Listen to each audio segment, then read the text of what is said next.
quieren venir a su presencia a alabarle? Hoy disfrutamos la palabra en los capítulos 4 al versículo 19 del capítulo 6 de la carta escrita por el apóstol Pablo a todos los que están en Roma, amados de Dios, llamados a ser santos. Oremos al Padre en el nombre de Jesús. Padre Celestial, en el nombre de Jesús, te alabamos, exaltamos tu nombre, agradecemos todas tus bendiciones, todos tus favores, todas tus bondades. Gracias también por los correctivos, gracias también, Señor, por las dificultades, gracias por las situaciones difíciles, gracias porque en todo momento vemos tu mano a favor nuestro y a favor de la humanidad, porque eres amor, en esencia eres amor. Gracias. Amén. Retomamos el saludo de Pablo cuando inicia la redacción de la carta. Dice, a todos los que están en Roma. Ya dijimos, esta ciudad era la capital del Imperio Romano. Cuando Pablo la escribió, no sabía que formaría parte del Nuevo Testamento. Hoy, tú y yo, verificamos que también es para cada uno de los que puedan leer o escuchar este mensaje. Así que puedes leerla cambiando el nombre de Roma por el país o la ciudad donde resides. Por ejemplo, a todos los que están en Costa Rica, a todos los que están en Venezuela, a todos los que están en Argentina, a todos los que están en México. O bien, a todos los que están en Orotina, Barba, Limón de la Costa, Limón de Costa Rica, perdón, en Ciudad Bolívar, Caracas, Maracaibo de Venezuela, en Buenos Aires, San Miguel de Tucumán, o Rosario de Argentina, o San Cristóbal de las Casas, Tijuana o Morelia de México. Destacando que todos ellos son amados de Dios. Aún podemos generalizar. Todos los seres humanos somos amados de Dios y tenemos un llamado, una invitación a ser salvos. Lo quiero expresar así. Todos los seres humanos somos amados de Dios. Sí, Dios nos ama y quiere que seamos salvos, libres, felices, que podamos sentirnos completos, realizados, empoderados al creer en el sacrificio, muerte y resurrección de Jesucristo. Iniciemos de una vez. Dice el capítulo 4, en los versículos 1 al 12 de Romanos, que es el primer pensamiento completo, considerando que desde el capítulo 3, Pablo explica conceptos que no fácilmente serán entendidos, sobre todo por los judíos de su tiempo. Conceptos como la justicia de Dios, la ira de Dios, la fe. Para este momento, Pablo quiere que se entienda el asunto de la fe, porque es contra lo que ha estado batallando con los judaizantes. Y recurre al ejemplo de vida de fe por excelencia, la vida de Abraham. Porque si de algo se apreciaban los judíos, era de la fe de Abraham. El mismo Señor Jesús, cuando estuvo en la tierra, presentó argumentos ante sus oyentes relacionados con la fe de Abraham y llegó a decir, antes que Abraham fuese, yo soy. El versículo 1 dice, ¿qué pues? ¿Diremos que halló a Abraham, nuestro padre, sobre la carne? Porque si Abraham fue justificado por las obras, tiene de qué gloriarse, pero no para con Dios. Porque, ¿qué dice la Escritura? Creyó a Abraham a Dios y le fue contado por justicia. Abraham fue el fundador de la nación judía. Dios lo escogió. Abraham escuchó y obedeció, no totalmente, pero a medida que lo iba conociendo, le obedecía. En Génesis 12, del 1 al 3, podemos entresacar estas ideas. Dios le dice, vete de tu tierra y haré de ti una nación grande. En el versículo 4 dice, y se fue Abraham Ya en la carta a los Hebreos, en el capítulo 11, versículo 8, dice que salió sin saber a dónde iba. Ese fue el resultado de poner toda su confianza en Dios, en quien le hablaba, y por lo mismo dedicarle toda su vida. Para Pablo eso era fe, porque dice en Génesis, y creyó Abraham a Dios y le fue contado por justicia. Le fue contado por obediencia, fue considerado justo. Si quieres revisarlo, está en Génesis 15, 6. Quizá alguien pregunte, ¿qué es lo que creyó? Primero creyó que el que lo llamaba para que dejara su tierra, su familia, sus costumbres, sus amistades, y que le mostraría una tierra para que habitara Abraham con su familia, sin tener hijo todavía, era una persona de confianza. Era una persona en la que podía confiar. Así que obedeció y salió de Ur de los Caldeos. Y llegó a Harán y de ahí hasta Siquén. Aproximadamente caminó 1,800 kilómetros. Y es literal, caminó porque en ese tiempo no había de otro modo. Probablemente en camellos, para ir más descansado, quizá. En segundo lugar, en Génesis 15 dice que estando en Hebrón, Dios le habló nuevamente a Abraham, animándolo para que permaneciera en la fe. Y Abraham le dijo que aún no tenía hijo, así que Dios le expresó: mira ahora los cielos y cuenta las estrellas si las puedes contar. Y le dijo: así será tu descendencia. Y en el versículo 6 dice: y creyó Abraham a Dios y le fue contado por justicia, por obediencia. Dice el versículo 4, pero al que obra no se le cuenta el salario como gracia, sino como deuda. Mas al que no obra, sino cree en aquel que justifica al impío, su fe le es contada por justicia.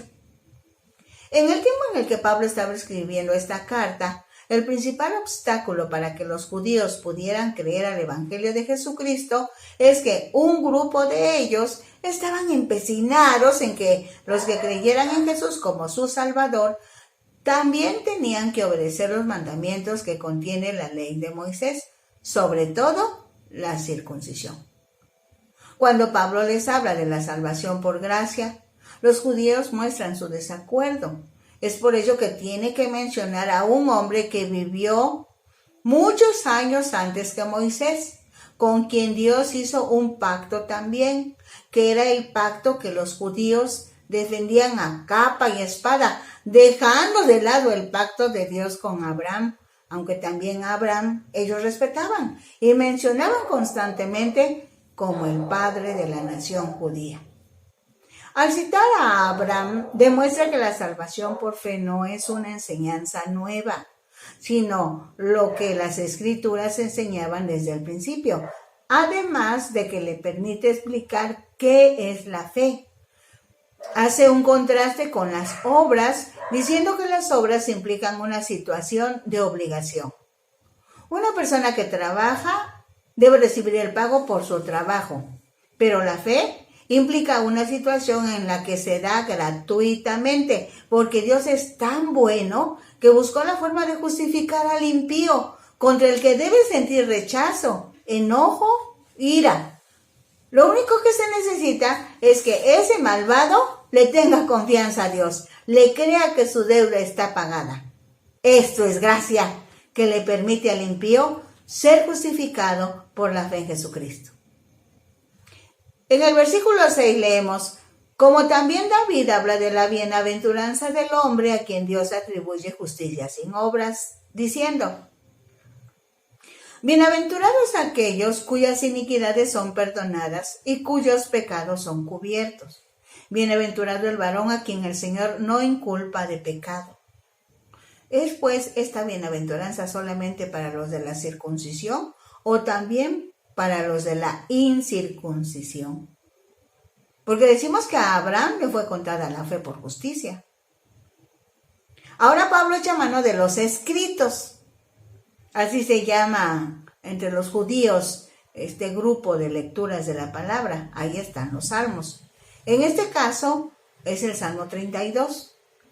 Ahí también David deja la evidencia de que Dios justifica a las personas aparte de las obras. O sea, sus pecados no les son tomados en su contra, sino que son pasados por alto, son perdonados por pura gracia, por pura atención de Dios a un corazón humilde, humillado, sincero. Dice el versículo 10, ¿cómo pues le fue contada? ¿Estando en la circuncisión o en la incircuncisión? No en la circuncisión, sino en la incircuncisión.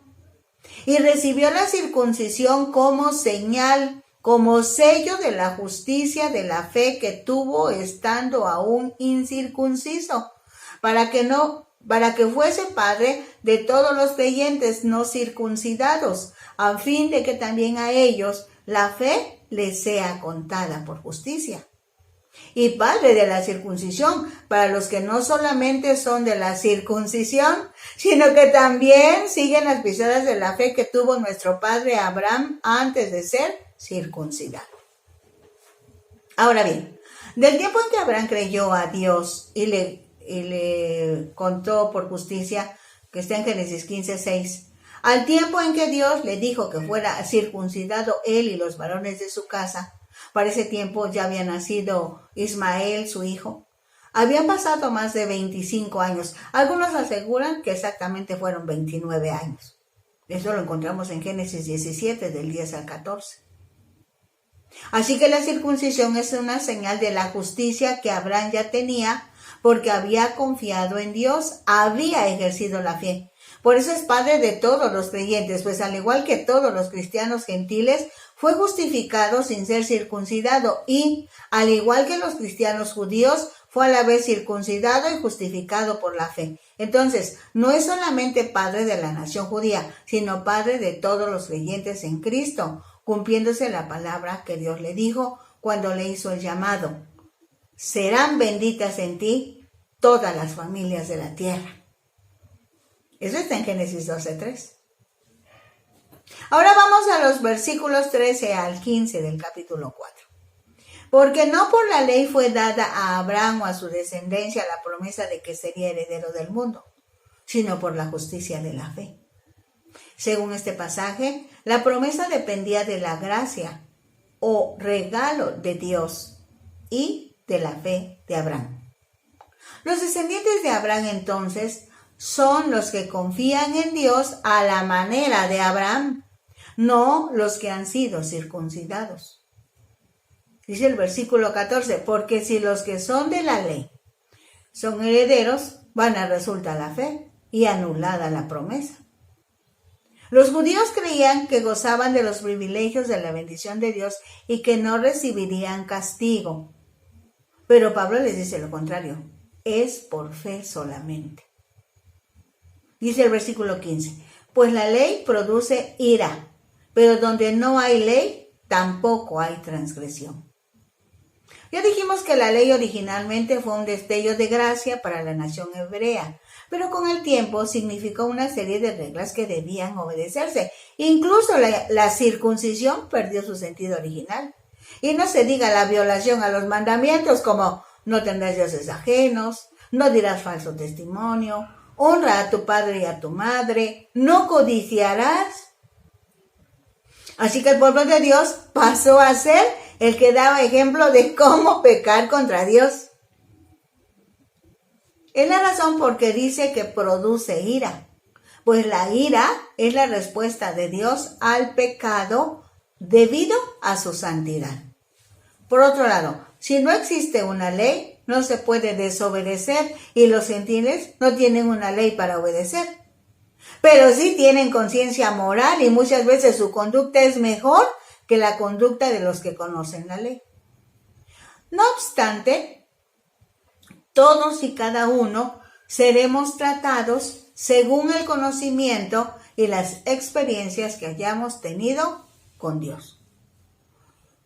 Dice el versículo 16, por tanto, es por fe, para que sea por gracia, a fin de que la promesa sea firme para toda su descendencia, no solamente para la que es de la ley, sino también para la que es de la fe de Abraham, el cual es Padre de todos nosotros. Se puede ilustrar así. La fe es la mano que recibe, o sea, el hombre. Y la gracia es la mano que da, Dios. Pensando en la manera en que creyó Abraham, quien atendió al llamado, entendió, aceptó, creyó y obedeció. Por eso la promesa que Dios le hizo pasó a ser a todos los que crean de esa manera. Dice el versículo 17, como está escrito, te he puesto por padre de muchas gentes, delante de Dios, a quien creyó, el cual da vida a los muertos y llama las cosas que no son como si fuesen. Él creyó en esperanza contra esperanza, para llegar a ser padre de muchas gentes, conforme a lo que se había dicho, así será tu descendencia. Y no se debilitó en la fe al considerar su cuerpo, que estaba ya como muerto, siendo casi de 100 años, o la esterilidad de la matriz de Sara. Esta era una realidad para Abraham. A sus ojos era imposible que naciera un hijo suyo, pues además de la edad, estaba demostrada la esterilidad de Sara. Pero el ángel le pregunta, ¿hay alguna cosa imposible para Dios? Esa sugestiva pregunta tiene solamente una respuesta. No, no hay nada imposible para Dios.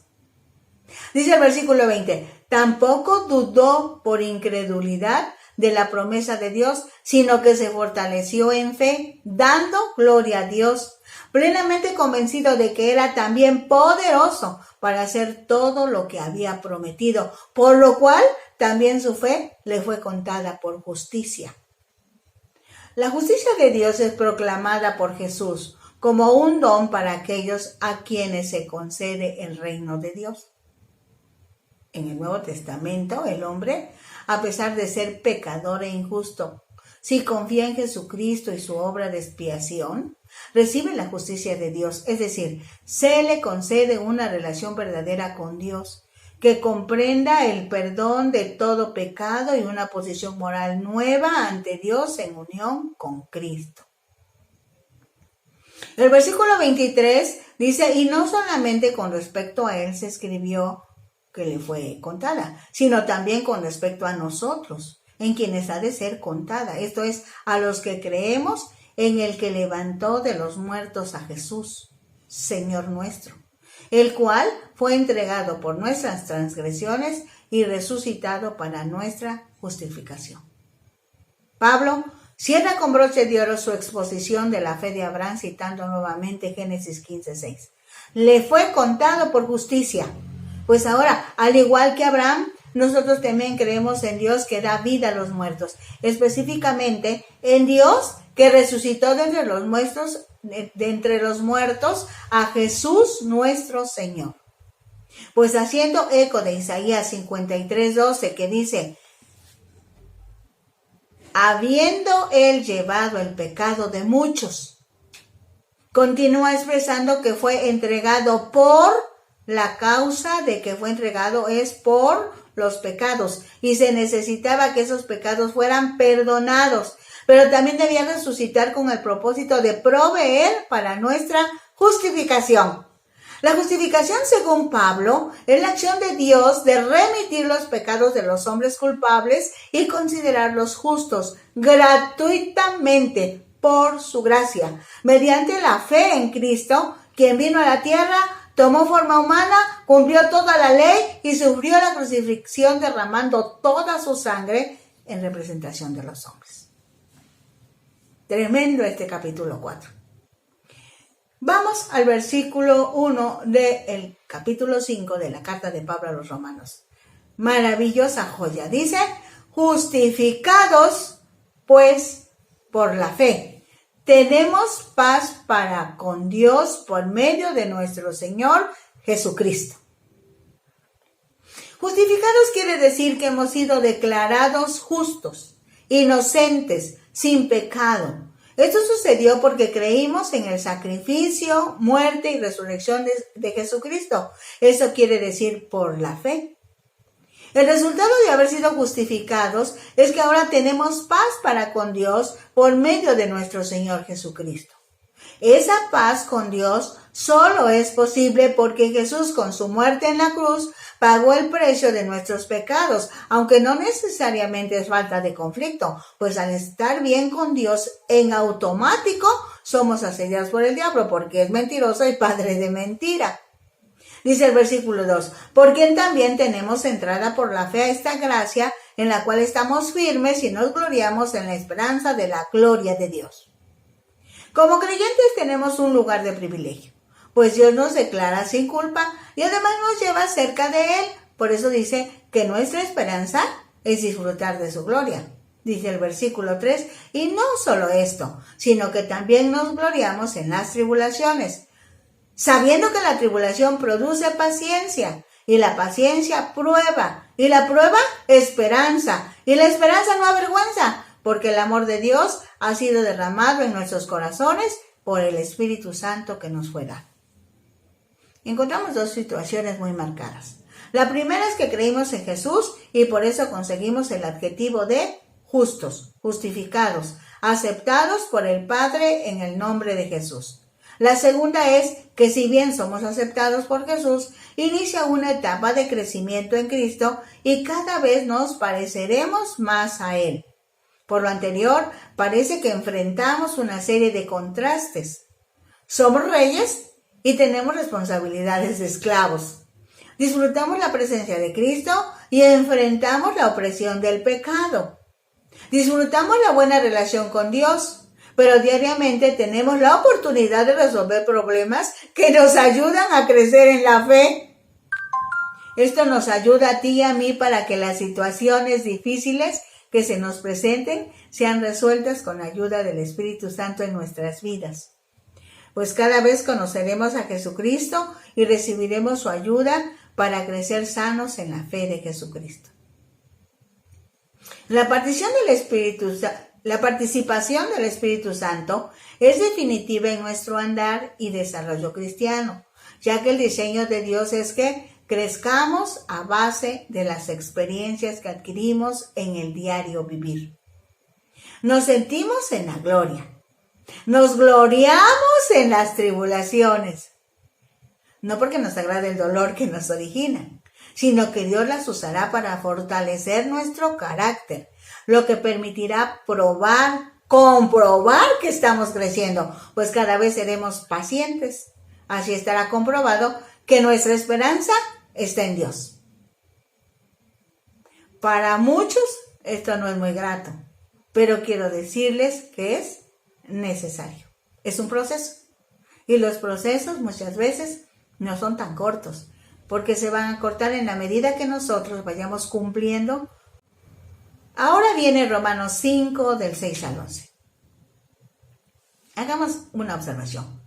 El Padre, el Hijo y el Espíritu Santo participaron en la salvación del ser humano.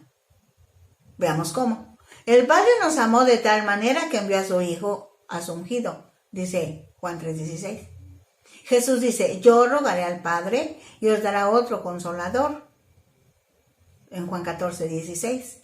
Y en Juan 14:26 dice, el consolador a quien el Padre enviará en mi nombre. Ahí está el Padre, el Hijo y el Espíritu Santo. Después de que Jesús resucitó, en Hechos 1:8 leemos, mas recibiréis poder cuando haya venido sobre vosotros el Espíritu Santo. Esto se cumplió cuando el Espíritu Santo bautizó a la iglesia el día de Pentecostés. Hechos 2, del 1 al 3, lo registra. Pablo hace referencia en esta carta cuando dice, versículo 6, porque Cristo, cuando aún éramos débiles, a su tiempo murió por los impíos. Cristo, el ungido, vino en el tiempo de Dios, el tiempo Kairos, de acuerdo al plan de Dios. Pues Dios controla la historia y controló la ocasión, los métodos y los resultados de la muerte de Jesús, así como su resurrección y la vida eterna.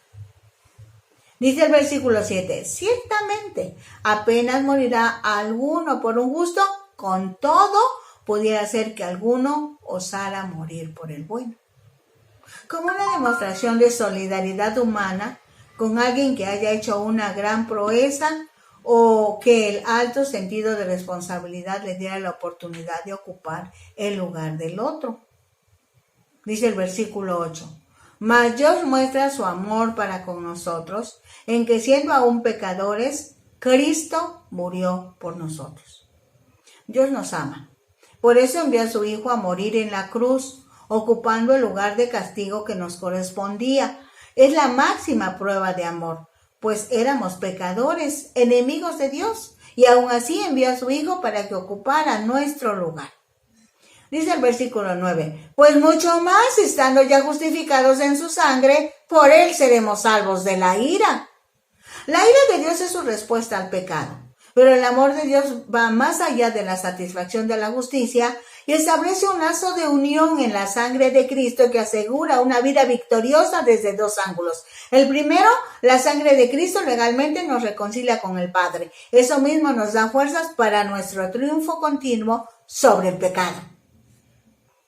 Dice el versículo 10, porque si siendo enemigos fuimos reconciliados con Dios por la muerte de su Hijo, mucho más estando reconciliados seremos salvos por su vida. Efectivamente, no solo triunfamos sobre el pecado, sino que disfrutamos el poder de la resurrección de Jesús en nuestra vida. Esto es, no solo somos vencedores sobre el pecado, sino también sobre la enfermedad, sobre las mentiras del diablo, sobre la misma muerte, pues Cristo en nosotros es la esperanza de gloria.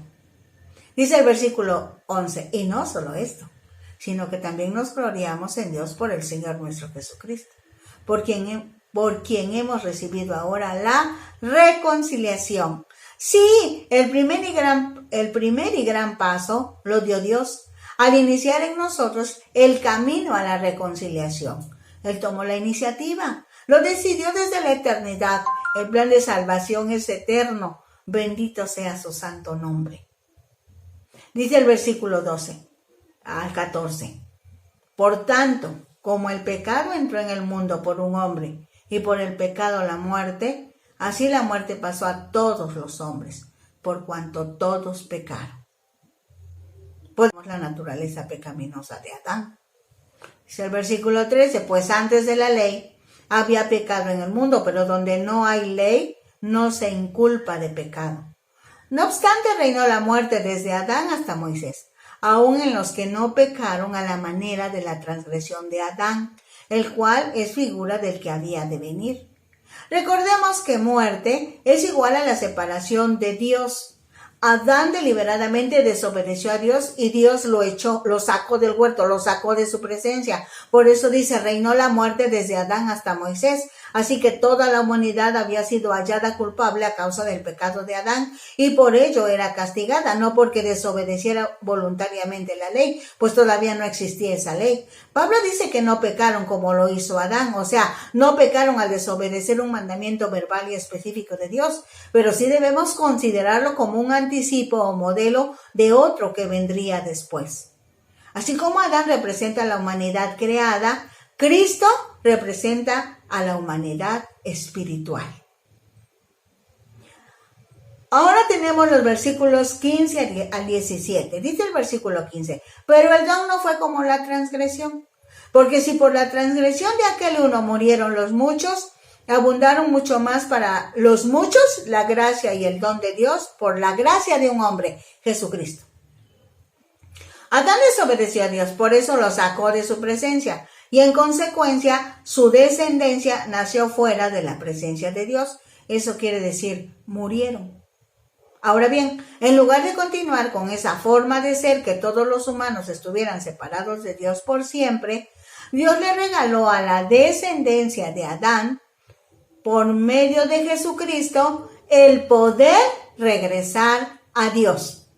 Dice el versículo 16, y con el don no sucede como en el caso de aquel uno que pecó, porque ciertamente el juicio vino a causa de un solo pecado para condenación, pero el don vino a causa de muchas transgresiones para justificación. Recordemos que el pecado provoca la ira de Dios, debido a que Dios es santo. Por ello, cuando Adán peca, Dios lo separa de su presencia. Un solo pecado fue suficiente para que Adán fuera sacado de la misma presencia de Dios donde se encontraba y toda su descendencia. Ahora bien, el regalo o don llegó después de todas las transgresiones o pecados de Adán y su descendencia. Y como el hombre no puede ni podrá pagar esa deuda, Dios proveyó un regalo que es la justificación por gracia. Dice el versículo 17, pues si por la transgresión de uno solo reinó la muerte, mucho más reinarán en vida por uno solo, Jesucristo, los que reciben la abundancia de la gracia y del don de la justicia. En el nombre de Jesús, reinamos sobre el poder del pecado, sobre la amenaza de la muerte y los ataques de Satanás. La vida eterna es nuestra ahora y siempre. Es más, vencemos la tentación, pues esto es la abundancia de la gracia y del don de la justicia. Cuando no sabemos estas verdades, el enemigo nos engaña. Por eso es buena la palabra, por eso es suficiente la enseñanza de la palabra. Dice los versículos 18 al 21. Así que, como por la transgresión de uno vino la condenación a todos los hombres, de la misma manera por la justicia de uno vino a todos los hombres la justificación de vida. Esa transgresión de uno es el pecado de Adán y condenación a todos los hombres. Se refiere a estar separados de Dios, todos los hombres que pecan, o sea, toda la raza humana sin Cristo. Esa justicia de uno se refiere al sacrificio de Jesucristo, que hizo posible que todos los hombres que crean en Jesús reciben justificación de vida, un cambio de naturaleza, una nueva experiencia en Dios. Dice el versículo 19, porque así como por la desobediencia de un hombre los muchos fueron constituidos pecadores, así también por la obediencia de uno constituidos justos. Adán pecó una vez, y todos los que Adán representaba fueron hallados culpables. Cristo, toda su vida fue obediente, y todos los que Cristo representaba serán constituidos justos, inocentes, sin pecado. Dice el versículo 20, pero la ley se introdujo para que el pecado abundase. Mas cuando el pecado abundó, sobreabundó la gracia. Lo quiero decir en la Biblia en lenguaje sencillo. La ley apareció para que el pecado se hiciera fuerte. Pero si bien el pecado se hizo fuerte, el amor de Dios lo superó. Dice el versículo 21, para que así como el pecado reinó para muerte, así también la gracia reine por la justicia para vida eterna mediante Jesucristo, Señor nuestro. Y si el pecado reinó sobre la muerte, el amor reinó sobre la vida. Por eso Dios nos ha declarado inocentes y nos ha dado vida eterna por medio de nuestro Señor Jesucristo.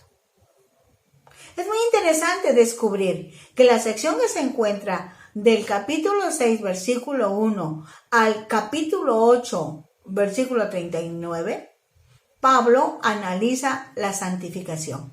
O sea, el cambio que Dios hace en la vida de cada creyente cuando crece en fe. El capítulo 6 demuestra que los creyentes ya no son controlados por el pecado. El capítulo 7 expone las dificultades que constantemente los cristianos se enfrentan con el pecado. Y el capítulo 8 explica la forma en que se puede disfrutar victoria sobre el pecado. Vamos, empecemos con el capítulo 6, versículo 1. ¿Qué pues diremos? ¿Perseveraremos en el pecado para que la gracia abunde? Estas preguntas están diseñadas para que se sobreentienda la respuesta, que si hemos entendido lo que ya explicó en los capítulos anteriores, la respuesta debe ser un enorme no, porque la respuesta afirmativa demuestra que no le damos seriedad a la oferta de Jesucristo. El perdón de Dios, otorgado porque su Hijo ya pagó la deuda de la humanidad, nos lleva a dimensionar la misericordia de Dios, pues Dios no nos da el castigo que merecemos, sino el merecemos. Dice el versículo 2, en ninguna manera, porque los que hemos muerto al pecado, una vez que alguien ha sido perdonado,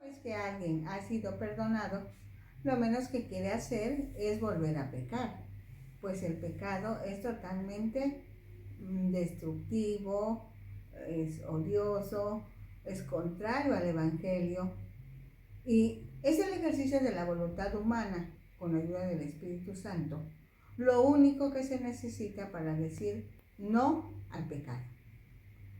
El versículo 3 dice, ¿o no sabéis que todos los que hemos sido bautizados en Cristo Jesús hemos sido bautizados en su muerte? Porque somos sepultados juntamente con Él para muerte por el bautismo, a fin de que como Cristo resucitó de los muertos por la gloria del Padre, así también nosotros andemos en vida nueva. En algún momento explicamos que en el primer siglo de la era cristiana, los maestros seleccionaban a sus alumnos y durante el periodo de preparación había oportunidad para que los alumnos expresaran si estaban de acuerdo con su maestro. Para ello, con lo único que contaban era con una ceremonia en donde los maestros sumergían en agua a sus alumnos como señal de aceptación mutua. Los alumnos aceptaban las enseñanzas que les impartían sus maestros y los maestros confirmaban la aceptación de sus alumnos. Porque como sucede hasta nuestros días, muchos alumnos inician los cursos, pero fácilmente se olvidan del curso o de los compromisos adquiridos con tal o cual curso. Ahora bien, dentro de la Iglesia de Jesucristo durante el primer siglo, el bautismo era por inmersión, es decir, cubrir totalmente con agua a la persona. Por eso dice que los sepultaban. Para ellos esta forma de bautizar simbolizaba la muerte y sepultura de la manera pasada de vivir. Enseguida, el ser levantado del agua se consideraba como señal de resurrección a la vida con Cristo. La iglesia presente fungía como testigo de la decisión de los creyentes. Vamos a los versículos 5 al 11 del capítulo 6 de Romanos. Porque si fuimos plantados juntamente con Él en la semejanza de su muerte, así también lo seremos en la de su resurrección, sabiendo esto, que nuestro viejo hombre fue crucificado juntamente con Él, para que el cuerpo del pecado sea destruido, a fin de que no sirvamos más al pecado. Todo esto era simbólico. Era un acto de fe. También era un pacto con Dios. Veamos con mucho cuidado esta redacción. En ningún momento Pablo dice que se recibiría el perdón de pecados por ser bautizados. Realmente pedían ser bautizados cuando el Espíritu Santo había dado testimonio a su propio espíritu de que ahora eran hijos de Dios por la fe en Jesucristo. O lo que es lo mismo, el Espíritu daba testimonio al espíritu humano de que eran hijos de Dios por la fe, que habían sido justificados por gracia. Dice el versículo 7, porque el que ha muerto ha sido justificado del pecado. Y si morimos con Cristo, creemos que también viviremos con Él, sabiendo que Cristo, habiendo resucitado de los muertos, ya no muere. La muerte no se enseñorea más de Él. Se confirma que ahora se puede gozar de la nueva vida en Cristo porque se está unido a Él en su muerte y resurrección. Morir con Cristo quiere decir que los malos deseos, la esclavitud al pecado y en todo caso el amor al pecado murieron. Por el contrario, ahora, estando unidos con Él por fe en su resurrección, existe una comunión que no se puede romper y en consecuencia resulta fácil resistir al pecado. El cuerpo del pecado no es el cuerpo humano, sino la naturaleza rebelde amante del pecado que se heredó de Adán. Ciertamente el cuerpo humano tiende a cooperar con la naturaleza pecaminosa, pero no quiere decir que sea malvado o que su decisión de ser hijo de Dios no fue verdadera. De hecho, en ocasiones pecaremos. La diferencia es que antes de ser salvos, éramos esclavos de esa naturaleza pecaminosa.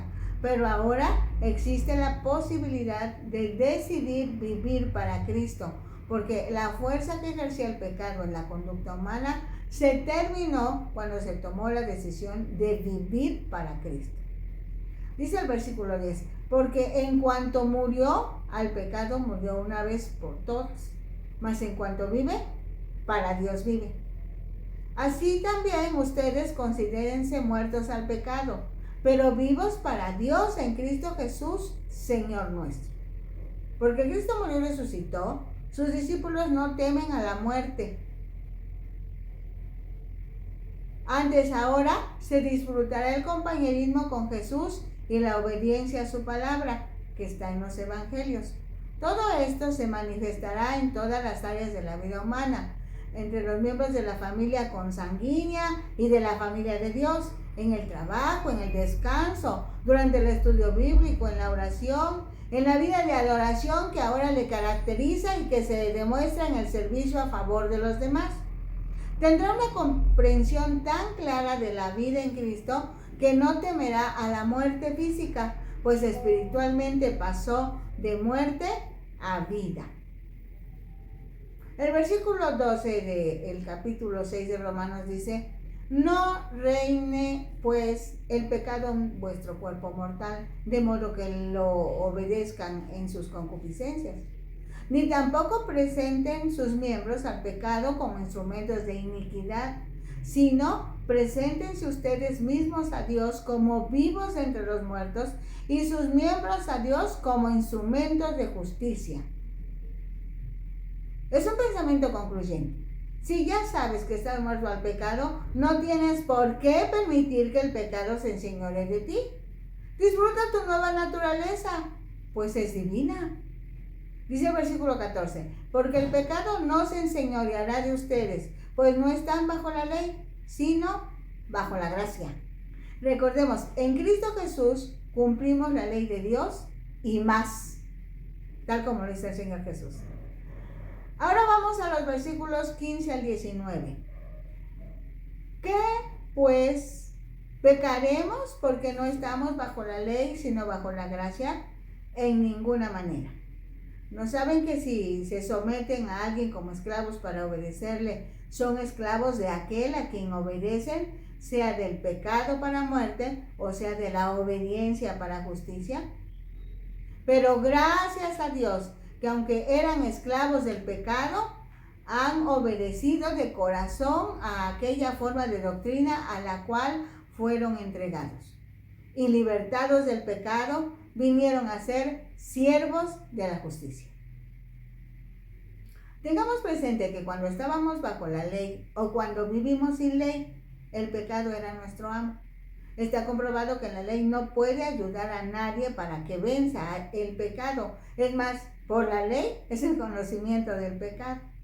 Por el contrario, ahora que estamos unidos a Cristo, Él es nuestro Señor y nos da poder para hacer solamente lo bueno y en ocasiones evitar lo malo. Nos ha enviado el Espíritu Santo, que significa poder, autoridad, exhortación.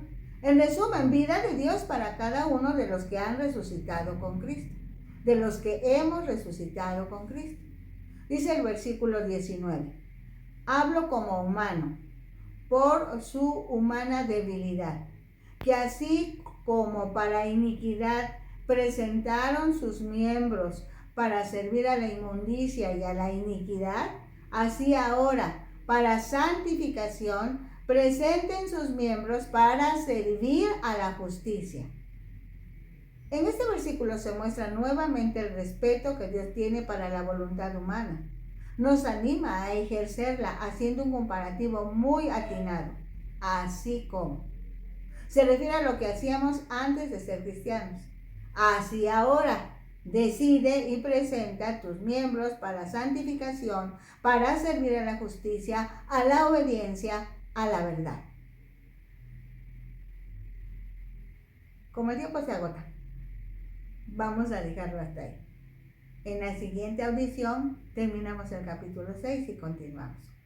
Por el momento, solamente reflexionemos, pensemos, disfrutemos, volvamos a leer la palabra.